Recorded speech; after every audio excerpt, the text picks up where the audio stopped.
Magandang araw po, Ginoong. Okay, magsitayaw lahat para sa ating panalangin. Ibisan mo, Rowena, ating panalangin. Sa ngalan ng Ama, ng Anak, ng Espiritu Santo. O Panginoong mapagkailan, sa ng buong pag-ibig ng mga anak, na sa iyo ay kami ng gawain at tulungan niyo po kami ng naging mas mabait sa aming mga guro, mabait sa aming mga kasamahan na sipag sa aming pag-aaral, upang mapagdala namin ang mga biyaya para sa aming sarili at sa mahal naming bayan ng Pilipinas, sa ngalan ng Ama, ng Anak, ng Espiritu Santo. Amen. Muli, magandang araw sa ating lahat. Magandang araw po, Ginoong Nalinaw. Kamusta ba yung araw? Mabuti po. Okay. Bago magsipo ang lahat, pakiayos at hinihanin niyo muna ang inyong upuan at pulutin ang mga basura at ilagay sa tamang lalagyan. Okay, tapos na ba? Okay, very good. So, ngayong araw, tinalakay natin nung araw ano yung tinalakay natin nung araw? Charles? Nung araw, tinalakay natin ang Noong araw ay ating pinatalakay ang mga sisilayan ng mga okay, magaling. So ngayong araw, bago tayo magsimula, tayo ay muna ay magbalik-aral sa ating tinalakay nung araw. Naalala niyo pa ba or kilala niyo pa ba ang mga larawang sumusunod dito? Sa palagay niyo, ano yan? Tama, sinasabi daw ang pinagmulan ng tao. Sang-ayon ba kayo sa pahayag na ito na ang tao ay nagmula sa A? Hayop na A? Okay. Ito lang ay teorya ni Charles Darwin. So bago lahat, meron akong mga batas na isinagawa dito, mga tatlong batas na dapat nating sundin hanggang matapos ang ating talakayin. Okay, pakibasa. Alituntunin, makinig na mabuti, itaas ang kamay pusong sumagot, maging aktibo sa gawain. Okay. Inaasahan ko na makamit natin or ating masundan or sundin ang mga patakaran dito. So, handa na ba lahat? Pag sinasabi ng guro, kung handa na ba ang lahat, ang sasabihin nyo ay ahu-ahu. Alam mo ba ibig sabihin ng ahu-ahu? Ang ibig sabihin ng ahu-ahu ay ako'y handang umintindi. Handa na ba lahat? Lovely! Handa ka na ba? Okay, bago yan, gusto niyo bang sumayaw at kakanta? Okay, magsitayaw lahat. Alam niyo ba yung ako'y handa? Hindi po. Okay, ganito lang yun. Ako'y handa, laging handa. Okay, paano mo ba ulitin na aking ginawa? Ako'y handa, laging handa. Okay, magsiyaw pong lahat. Handa na ba lahat? Okay. So, pagkatuloy natin ang ating dinalik-aral sa nung nakaraang araw. Ang susunod na larawan, ano kaya ito? Pamilya ng A. Maaari. Pamilya ng ape o chimpanzee. Pinakalagay na pinakamalapit na kaanak ng tao ayon sa mga scientista. At ang pangatlo ay, ano kaya ito?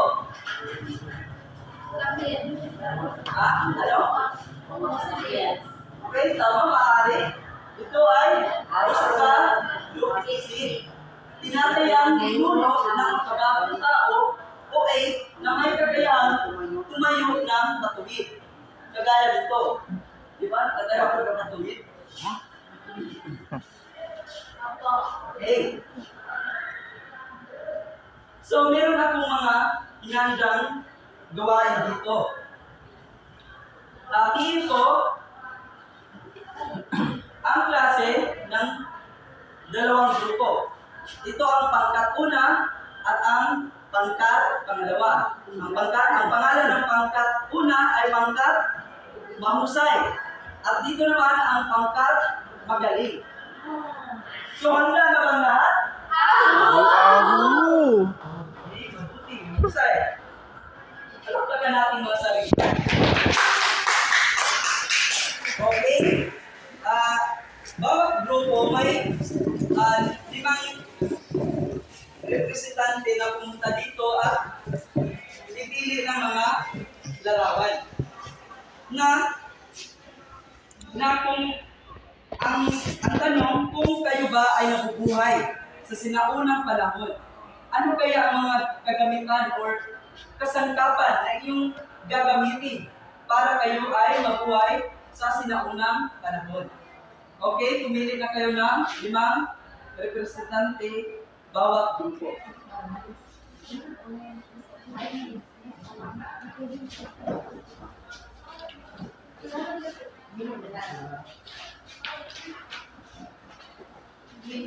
Wow.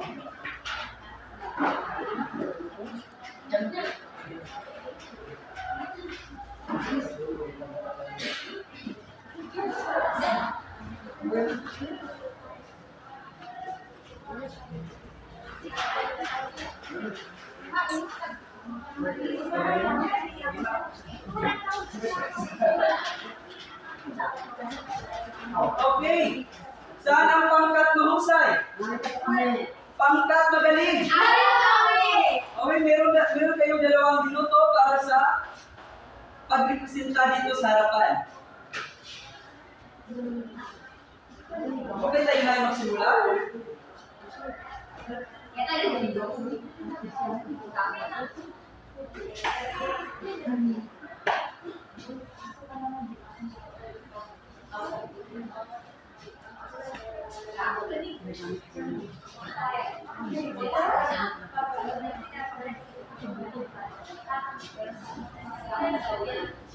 Isang minuto at 25 segundo ang natitira.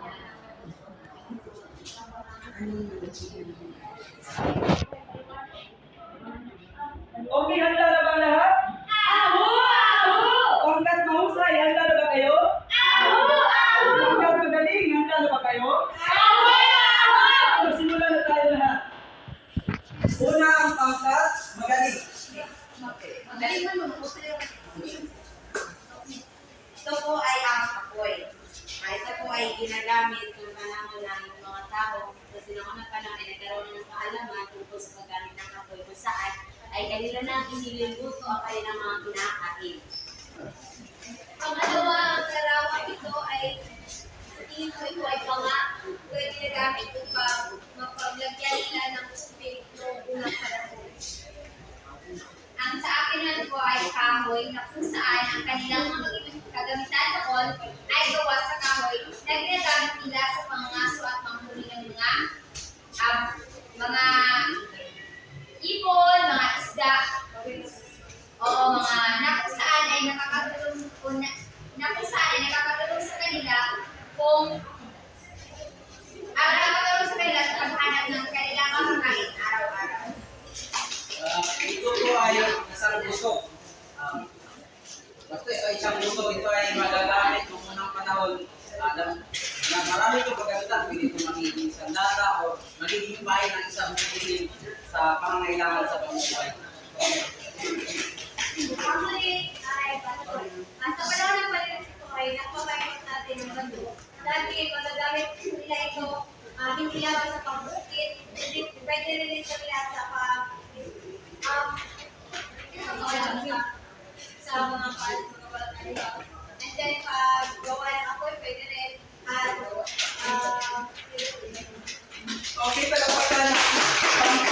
magaling. Okay, tuloy tayo sa pangkat mahusay. Kami ang pagkat mahusay. Mahu. So, ito naman ang aking mga larawan mula sa Malimbayan Experience. Sa unang larawan, ang kita ko ano po eh. Ano ito ang kahoy? So, ang kahoy, minsan na ginagamit nila upang makabuo ng apoy. At ito, meron ng apoy, gumagamit sila ng kahoy para magluto ng kanilang mga pagkain at magpainit sa gabi. Kasi malamig ito. Painit sa pagkain. Ang isusunod naman ay itong mga ginagamit ito sa sinaunang panahon para sa kanilang inumin at tubig at para na rin sa pagpreserba ng kanilang mga pagkain. So, ang susunod naman ay bato. So, ang bato ay ginagamit noon pang weapon, something weapon, tas para gumawa ng apoy, tas yung mag-carve sa ulit, pang ulit. Ang panglas naman ay nakikita na isang ito na ito ay sinakang ng panahon ito ay ginagamit na weapon na kung saan ang mga tao dati ay makipaglaban sa kahit anong mga at ito ang dalawang weapon. Okay, nakakagaling. Bigyan ninyong sarili ng ang galit lang. Alam niyo ba yun? Hindi. Okay, ganito lang yun. Ang galing, ang galing, ang galing, galing, galing. Okay, maaari niyo ba ulitin yung aking ginawa? Oo. Okay, magsitayo ang lahat. 1, 2, 3, go. ang galing. Ang galing. Ang galing, galing, galing. Okay, ang galing. So, sa ating motivasyon, ano kaya ang sa palagay nyo ang ating paksa ngayong umaga? Okay, Sophia. Sa tingin ko po, ang tatalakayin natin ngayong umaga ay tungkol po sa pagpaglaan ng kultura ng mga sinakong. Okay, magaling, maaari. Vince? Sa tingin ko po ang paksa na tatalakayin ngayong araw ay tungkol sa mga sinaunang kabuhayan ng mga sinaunang tao. Okay, magaling, maaari. Sino pa? Janabel. Para sa akin, sa palagay ko, ang isang magiging paksa ng araw na ito ay tungkol sa sunod na panahon tungkol sa mental health. Okay, magaling. So, ang paksa natin tatalakayin ngayong umaga ay tungkol sa pag-unlad ng kultura sa panahon ng prehistoriko. Sa palagay nyo, Charles, ano kaya ang mga kultura o mga pamumuhay ng mga sinaunang tao? Meron ka bang kaalaman o mga... Sa palagay mo, ano kaya ang mga pamumuhay, mga kultura ng mga sinaunang tao? Base sa mga nalalaman ko mga kasaysayan, mga istorya ng sinaunang tao ay sila ang bubuhay ng something like an instant na kung saan sa pamamagitan ng pagkuha ng kanilang mga pangangailangan mula sa paligid sa kanilang tinitirahan na kung saan maaari makatulog sa kanila para mabuhay. Okay, magaling. Talapakan natin si Charles. O, bago ang lahat, meron akong inahandang na unit dito para sa aking alakayin ngayong umaga. Inaasahan ko na makamit natin itong mga layunin. Pakibasa lahat. Layunin. Pagkatapos ng katalakayan, ang mga mag-aaral ay inaasahan na pagpapaliwanag ng uri ng pamumuhay ng mga sinaunang tao, na pag-ugnay ng kahalagahan ng mga pangyayari sa panahong prehistoriko sa kasalukuyang panahon, nakakagawa ng poster making at pagsasadla tungkol sa pagkakaiba ng pamumuhay ng mga sinaunang Okay, magaling. So ngayong umaga, tatalakayin natin ang unang pahayag.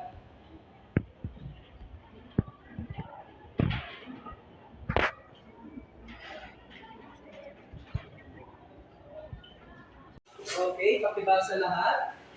Bakit ay sa silbi Nabalik na. pag-aaral ng Panginoon? Putol. Nakikita ang mga ninunong ng tao. Ay ko'y pa'y kakaroon ng panalabas. Sila ang buong species. Buong nangangulbang tao na nagtatagumpay ayon sa kanilang paligiran at ang harapin ng mga hamon na sitwasyon. Okay. So ayon daw, batay sa siyentipiko, mga siyentista ng pag-aaral ng pinagmulan ng tao, nakikita ang mga ninuno ng na may dalawang kalahating taon ang nakalipas, sila ang Homo species. So alam niyo ba yung mga Homo species?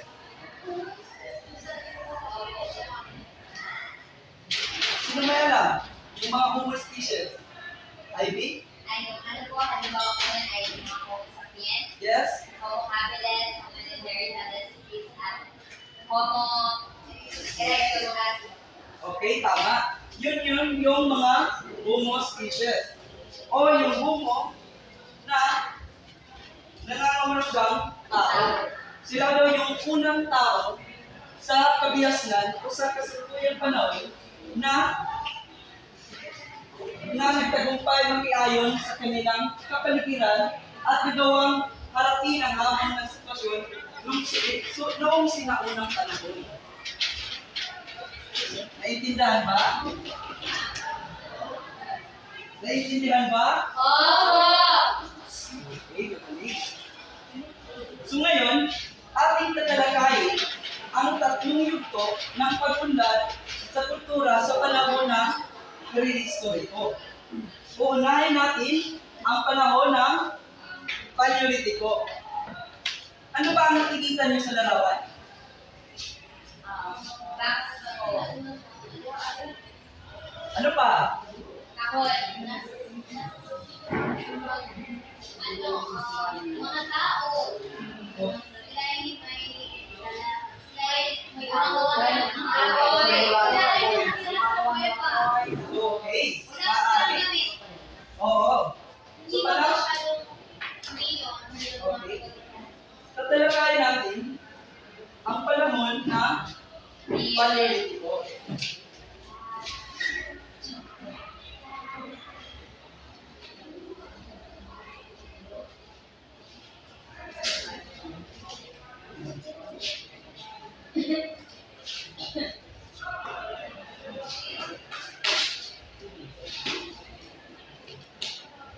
Estudyante sa likod, pakibasa.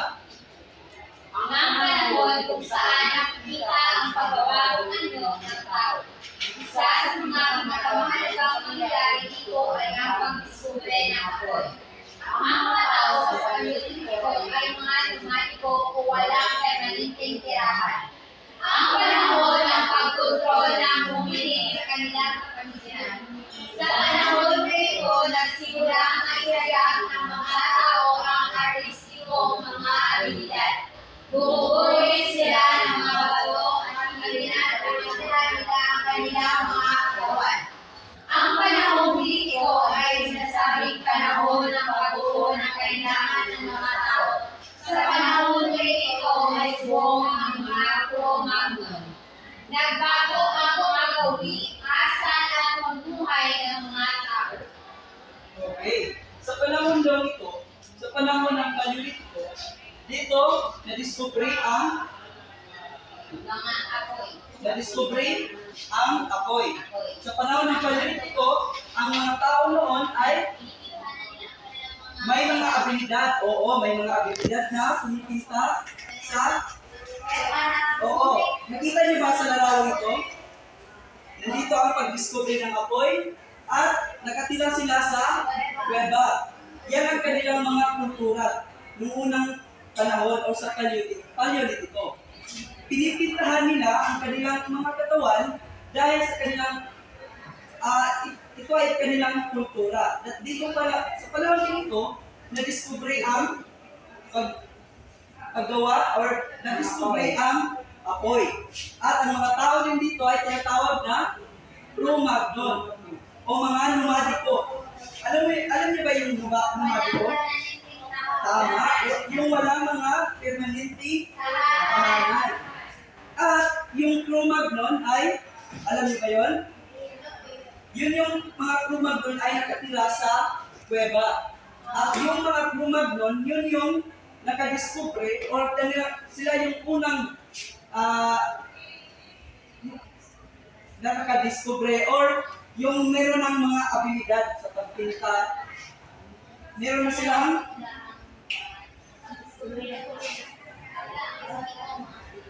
okay, tama.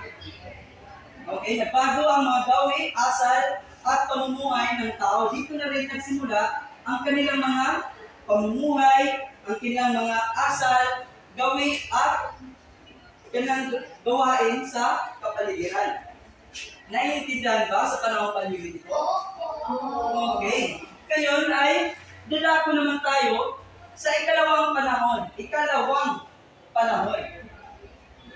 Ano kaya ito? Panahon ng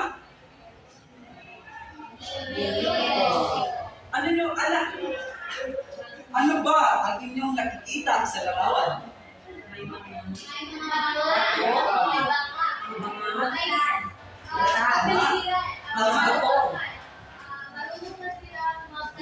Tama.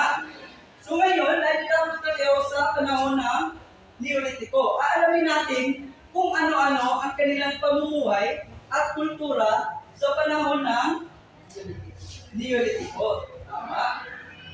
Okay.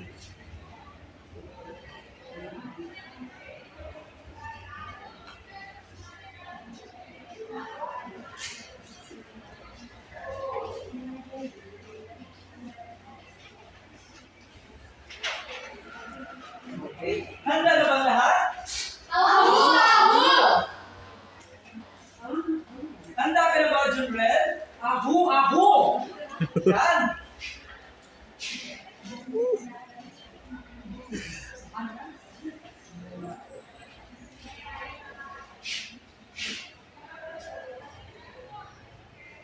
Okay, pakibasa lahat. Panahon ng bagong bato or New Stone Age. Nahamo sa salitang Greek na Leos o bago at Leos o bato. Ang panahon ito ang mga tao ay kilala sa paggamit ng makinis na sakapang bato. Permanenteng nalilitaan sa pamayanan, pagtatanim, paggawa ng palayok at pagkakabit. Naganap sa panahon ito ang revolusyon ni Neolitiko sa sistematikong pagtatanim. Isa itong revolusyon agrikultural sapagkat naglusosan ang pangangailangan sa pagkain. Ika-8, isang payaang Neolitiko matatagpuan sa kapalaran ng kolonya ng gitnang Anatolia, Turkey ngayon. Isang pamayang sakahan. Magkakadikit-dikit ang mga dingding ng kababayan at ang tabing pasukan ng isang bahay ay mula sa bulungan baba sa bagat.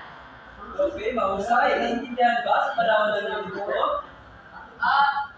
Okay, sa panahon ng Neolitiko, ang panahong bagong bato or New Stone Age, nahango sa salitang Greek na Leos o bato at Litos o bato. Dito naman sa panahon ng Neolitiko, sila ay gumagamit pa rin ng mga bato o mga kasalpakan na bato. Sa panahon ng Neolitiko, gumagamit din yung mga tao ng bato, pero hindi pinapakinis. So dito sa panahon ng Neolitiko, pinapakinis at ginagawa nilang mga sandata para sa mga pangangaso at okay. At dito na rin ang simula ang permanenteng naninirahan sa pamayan, pagtatanim o meron na dito yung pagtatanim Di ba sa panahon ng Paleolitiko, walang pagtatanim. Dito sa panahon ng Neolitiko, meron ng pagtatanim. At meron na rin permanenteng tirahan. Ang tirahan na katal, buyok. At dito rin naganap sa panahon ito, sa Revolusyon Neolitiko, o sistematikong pagtatanim. Nakikita niyo ba sa larawang ito? Dito na sila nagsimula. Dito na ang kanilang mga kultura, pamumuhay, at pangangailangan sa kanilang pang-araw-araw na pangangailangan. Alam niyo ba sa Katalhuyok? Alam niyo ba yung Katalhuyok? Isa itong pamayang Neolitiko matagpuan sa kapatagan ng Konya, wala dito sa Pilipinas, doon sa Turkey. Dito ay ang Katalhuyok, isa itong pamayanan or tirahan ng mga sinaunang tao sa panahon ng Neolitiko. At alam niyo ba, yung Katalhuyok ay kapag may namamatay sa kanila, doon lang din nila ilinibig. At dito rin sila naghahabi yung ikabubuhay nila. Dito lang nagsimula ang kanilang ikabubuhay, kaya ng paghahabi.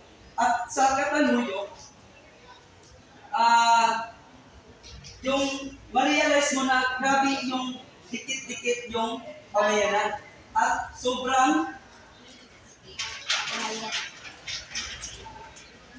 magkadikit-dikit daw ang mga dingding ng kabayan at ang tabing pasukan ng isang bahay ay mula sa bukungan, mula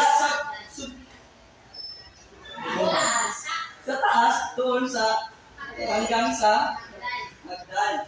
Yan ang kanilang tirahan o permanenteng tirahan na nagawa. Pero, okay. Naiintindihan ba ang mga pamumuhay at kultura sa panahon ng Neolitiko? Ano nga ulit yun? Merong ng pagkahat, permanenteng tirahan at pagtatanim. Paggawa ng palayo? Paggawa ng palayo. Oo, tama. Si Filipe. So ngayon, ay dadako naman tayo sa panahon ng metal. Okay, ano ba yung nakikita sa panahon ng metal? Marunong na.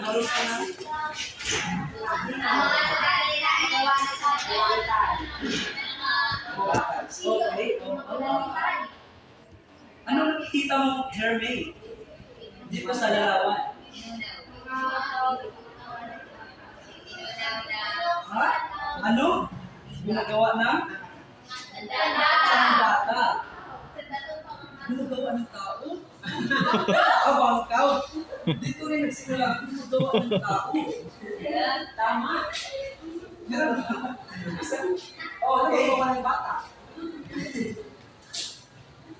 Alamin natin kung ano-ano naman ang kanilang mga kultura at pamumuhay sa panahon ng metal. At ang metal ay may tatlong yugto rin. Panahon ng tanso, panahon ng bronze, at panahon ng bakal. Okay, ating basahin. Panahon.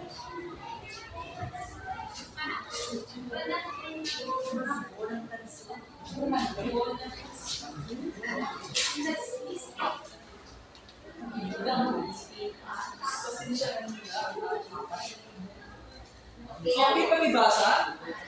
Panahon ng tanso.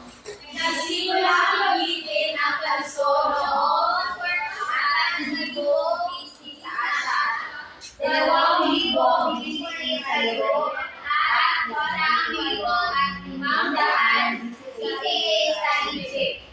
Nalina ng mabuti ang paggawa at pagpapatay ng mga kalutangyari sa tanso. Naging mabilis ang pag-ulan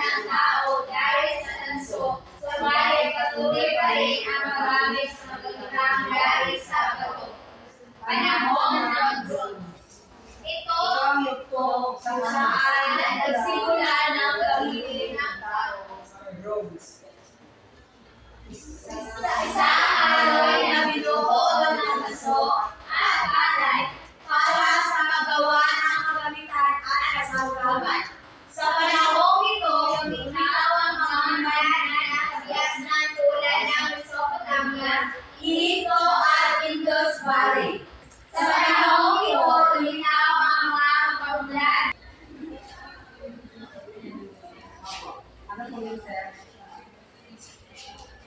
Ano ba ang iyong pakiyag o opinion sa panahon ng vital? Okay, sa panahon po ng vital, dito na po nagsimula ang panahon ng paggamit ng mga bagong kagamitan, kagaya naman po ng tanso, bronze at bakal. At nabuorin po ang mga kabiasnan, kagaya naman ang Mesopotamia, Egypto at Indus Valley. Okay, tama. So, sa panahon ng tanso, dito ang nadiskubre na ng mga sinaunang tao ang mga iba't ibang metal, kagaya ng tanso, bronze, at bakal. Dito rin nagsimula gamitin ang tanso noong 4,000 sa Asya at 2,000 sa Europe at 1,500 sa Egypt. Dito rin na nilinaw nila ang kanilang kagamitan, kagaya ng tanso at bronze na inihalo at naging bakal. Inalo ang tanso at bronze at naging bakal. Ito na rin sa panahon ng bakal, dito na rin nagsimula ang kanilang kagamitan o kanilang mga dito na rin nagsimula ang kasangkapan, yung mga pangyera, yun yung kagaya ng sa Egypto, di ba? Meron dito sa Egypto, Mesopotamia, yun yung mga lugar na gumagamit sa bronze at tanso na naging bakal na inihalo ang tanso at bronze. Sa panahon ng bakal, ito ang yugto kung saan naging pangunahing metal na ginagamit ng tao ang bakal para sa paggawa ng kagamitan at kasangkapan. Sa panahon din ito, nagkaroon ng malawakang pag-uusbong o pag-uusbong sa kanilang kalakalan, pamumuhay, sa kanilang lipunan. Dito na, sa panahon ng bakal, dito na meron na yung naghinahingay ba nga kausbong. Dahan-dahan na umusbong ang kanilang pamumuhay at lipunan. Okay, sa panahon dito, nagkaroon ng malawakang pag-usbong ng kalakalan. Meron na din kalakalan, kagaya ng pagkalakal sa iba't ibang lugar at pagtatag ng mga imperyo. Di ba? Meron ng mga imperyo dahil sa bakal. At pag-unlad ng mga gusali at infrastruktura. So, ang tanong, sa panahon ng Paleolitiko, di ba, merong napaka-importante na bagay na doon, kagaya ng bato. Di ba, mas importante sa kanila yung bato dahil doon na-discover nila ang apoy. Kagaya ng pag-ikistis na naging apoy. So, sa panahon ngayon, ang tanong, gaano ba kahalaga ang bato? Okay, dito po.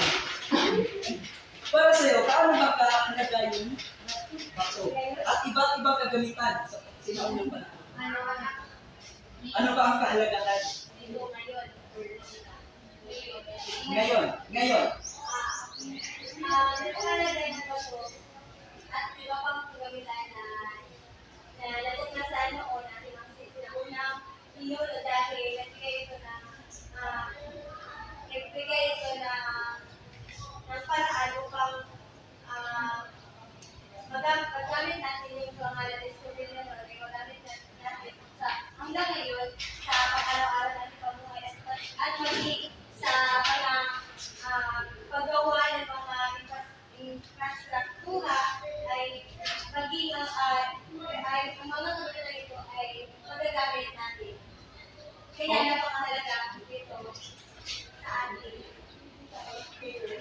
Okay, tama, maaari. So, paano mo ba napapahalagahan ang kagamitan ng mga sinaunang tao? Mapapahalagan po natin ang mga kagamitan ng mga sinaunang tao sa pamamagitan ng paggamit ito sa ating kasalukuyan. Gagamitin natin ito sa kagaya na lamang sa mga kagamitan sa construction. Gagamitin natin ito upang sa ganun ay mas magagamit pa at ma-patronize natin ang ating Okay, tama. So,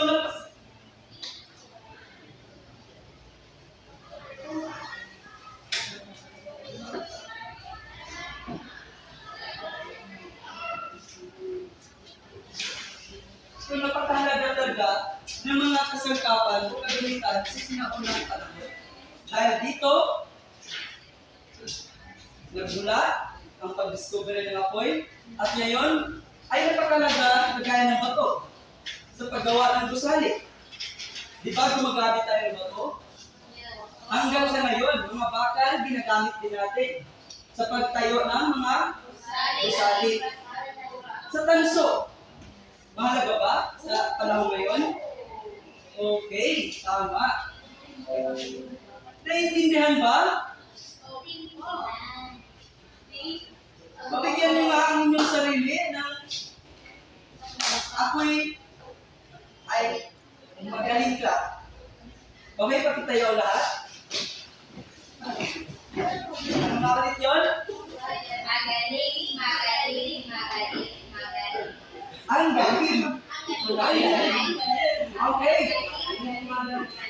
1, 2, ready, go. Magaling, ang galing, ang galing, galing, galing. Okay, palakpakan ng ating mga sarili. Naiintindihan ba ang mga tatlong panahon, ang tatlong yuko, sa pagtulad ng Kristo ito? Opo. Napapalagaan niyo ba ang mga kagamitan ng sinaunang tao? Opo. Okay.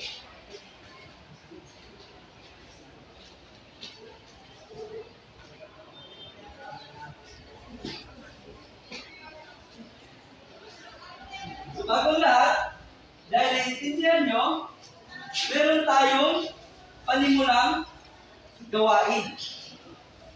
Kaya hatiin ko ang dalawang grupo. Ito ang pangkat. Ano nga ito? Anong pangalan? Pangkat? Pangkat magaling at pangkat mahusay. Sa pangkat mahusay, gagawa kayo ng poster making at dito sa pangkat magaling ay gagawa kayo ng pagsasalita. Tungkol sa, anong nga ulit yun? Paglalagyan ang pero ng historical. Okay, bibigyan ko kayo ng 5 minuto.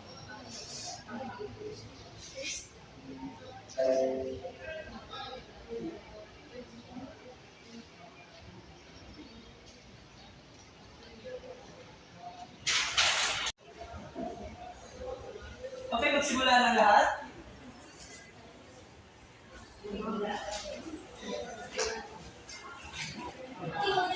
Tayo sa poster making. Informasyon, nalalaman, maayos na disenyo, 10 puntos.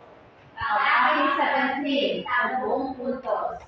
Informasyon, 10 Makakasyon, 10 puntos. Makabuluhan, 10 puntos. Makatotohanan, 10 puntos. Okay, magsimula na lahat.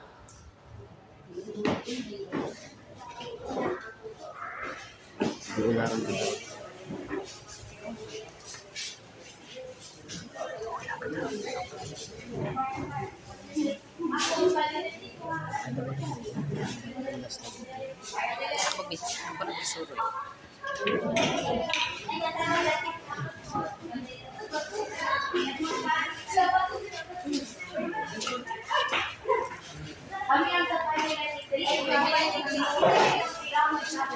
Batu, batu. Batu. Ano si batu?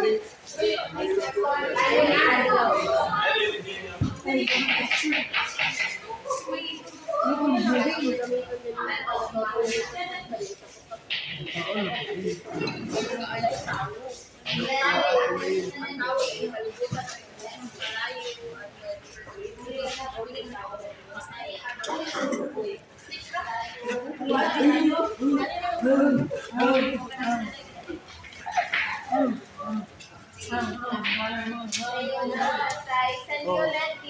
Dilate ko sa nila. Dili ka tamo pa na.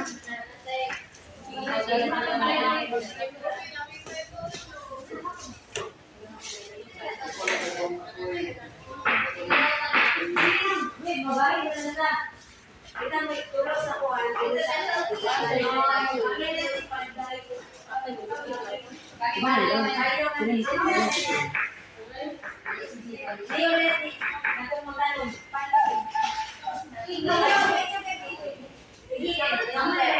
Kuya Vince ang tumali.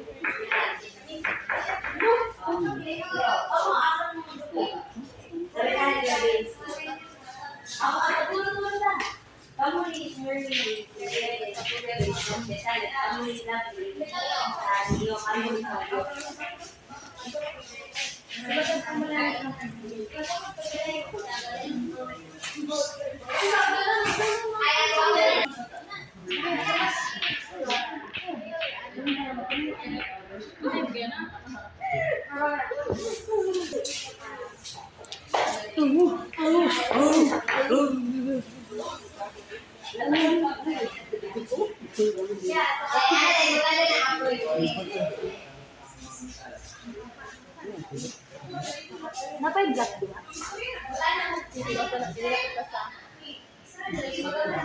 One way din.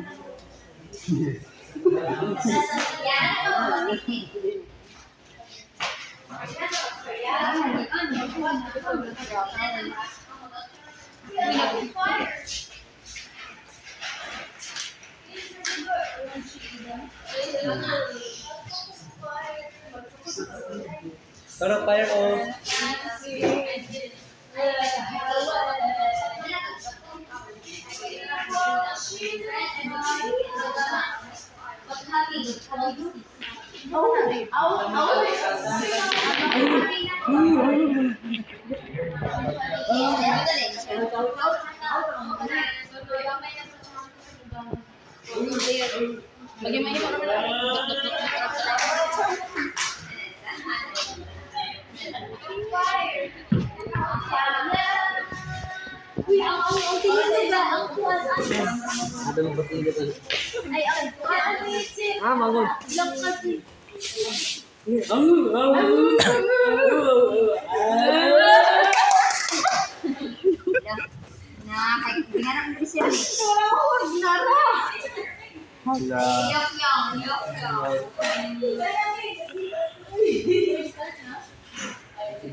Para sigurado tayong lahat.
Okay, pagkat mahusay, pagkat magaling, nandiyan na bang lahat?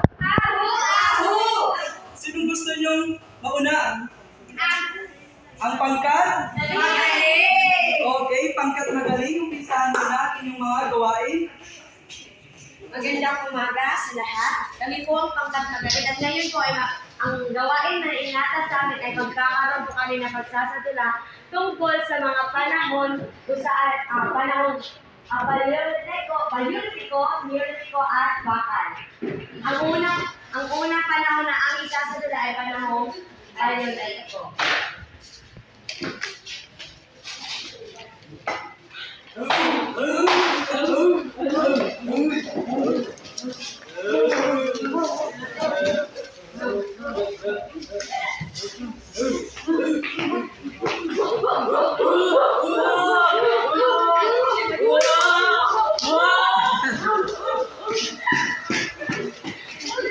Ang pangalawang eksena naman po ay tungkol sa panahong Neolitiko.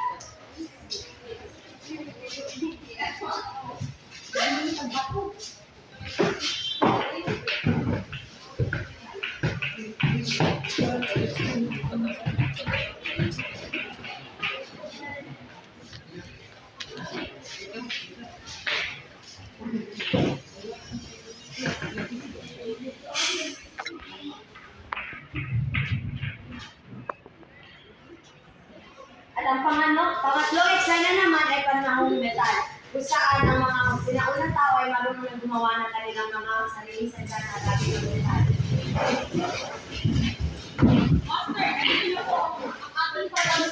Kailangan itong nasa sa bato para ito'y magdudulot ng malaking kisala sa ating mga kalaban o sa ating mga gagawing hayop na papatayin.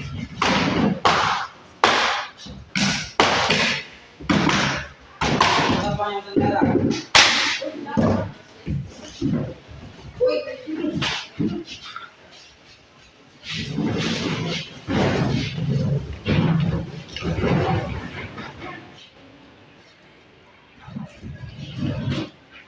At yun lamang po na salamat. Okay, palapakan natin ang pangkat ni Jenny.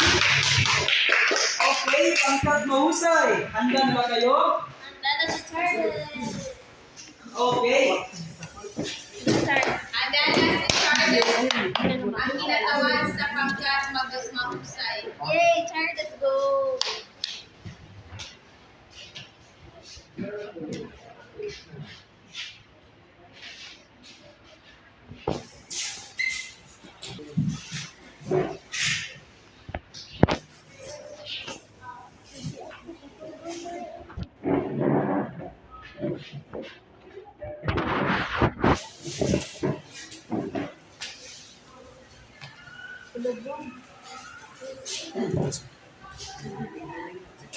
Magandang umaga po sa ating lahat. Ito po ang aming gawain para sa pangkat mahusay. So, ang aming gawain ay gumawa ng isang poster na kung saan maaaring tumutukoy sa mga pamumuhay ng mga sinaunang tao na kung saan base sa larawan na aming ginawa, ito ay nagpapakita ng tao na kung saan ito yung pamunahing gumawa ng mga nasasabing mga kagamitan ng pagdiskubre ng isang bagay na kung saan sa gilid ng tao ay mayroong mga apoy, bato, banga, buto at kahoy na kung saan ito ay isa sa mga kasangkapan o mga kagamitan na kung saan na-discover ng mga sinaunang tao na maaaring makakatulong sa kanila para sa pag-suporta ng kanilang mga pangunahing pangangailangan sa buhay. Yun lamang po at maraming salamat. Okay, palapakan natin ang pangkat magaling. Bigyan nyo ng yung mga sarili ang galing ka. Okay, magsitayo lahat. Ang galing. 1, 2, ready, go! Ang galing, ang galing, ang galing, galing, galing. Napakagaling. So ngayon, meron tayong pagtataya. Pasa sa likuran. Bigyan muna natin ang ating mga gawain ng mga puntos. Pangkat mahusay, puntusan nyo ang pangkat magaling. So sa pangkat mahusay, ang kanilang pagsasadula, meron bang impormasyon? Meron. Opo. Opo. Sampo. Sampung puntos. Okay, sampo. Ang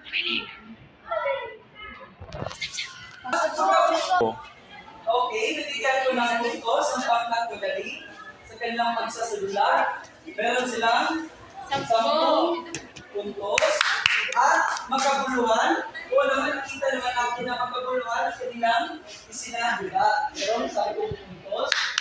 At sa makatutuhanan, 10 puntos. Yay! Okay, dito naman tayo sa pagkakahusay sa kanilang poster making. Okay, information sa laman. Okay, merong tao, apoy, banga, ay ano to? Bato. Ako, ito, banga, ito, kahoy. Merong 10 puntos din. At sa maayos na disenyo. Maayos ba ang kanilang disenyo? Opo. Okay, bibigyan ko kayo ng 8 puntos. Oh, yay! At sa pang-akit ko sa natin lang ginawa, Medyo. medyo, meron silang 7 puntos. Okay, dapat ka na sa gagawin lahat, meron tayong pagtataya at ibigay sa likuran. Sino ba ang lahat? Okay, tuloy niyo ang inyong kwaderno para sa ating paglalari at isulat niyo. Meron kayong pagbuhit. Pakibasa nga, Sophia. Tanda nga na din. Kung ikaw ay mabibigyan ng pagkakataon upang gayahin ang sining na ginawa ng mga sinaunang tao, paano mo mailalarawan sa pamamagitan ng pagbulit at pamumuhay ng tao ngayon? Igulit ito sa malinis na pag-filter. Ang magiging kamatayan, pagkamalikhain sa puntos, na aayon sa baksak sa puntos, palilisan sa paggawa sa puntos, kabuuan o ay natutulog. Okay, maliwanag ba ang ating paglalari? Opo. Sa